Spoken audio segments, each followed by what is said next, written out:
इसका सबसे सुंदर उदाहरण क्या है, कैसे समझेंगे? तो ठीक आप ऐसे समझें जैसे जन्म से ही आपके आंखों की रोशनी कम है, आपको धुंधला दिखाई देता है,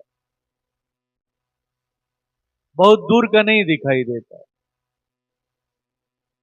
अब ऐसी हालत में आपकी दशा क्या है? तो आप यही सोचते हैं कि जिस तरह से ये संसार आपको दिखाई दे रहा है, ठीक वैसा ही संसार है।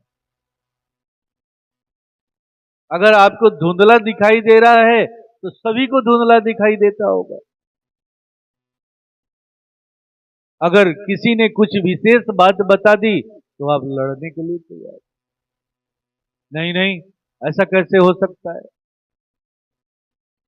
गुरु महाराज साहब एक बड़ा ही सुंदर उदाहरण दिया करते, कहा करते थे कि एक बार एक हंस दाना चुगने निकला। दाना चुगते चुगते देर हो गई। संध्या के समय जब लौटने का समय आया तो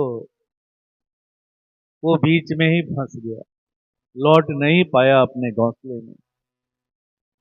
किसी तरह से एक वृक्ष के ऊपर जाकर के शरण ले लिया। वहीं उस वृक्ष के ऊपर एक उल्लू भी बैठा हुआ, गपसप होता रहा।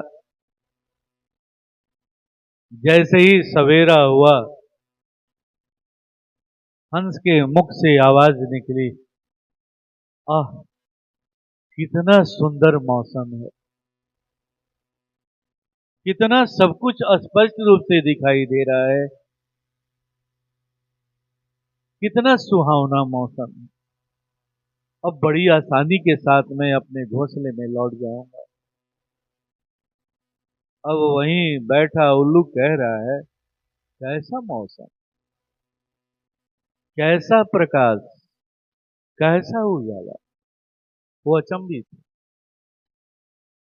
अचंभित हो क्यों ना, क्योंकि उल्लू को दिन में दिखाई ही नहीं पड़ता। तो ठीक ऐसा ही है ये दुख, ऐसा ही है ये दुख है, लेकिन उस दुख का ज्ञान नहीं।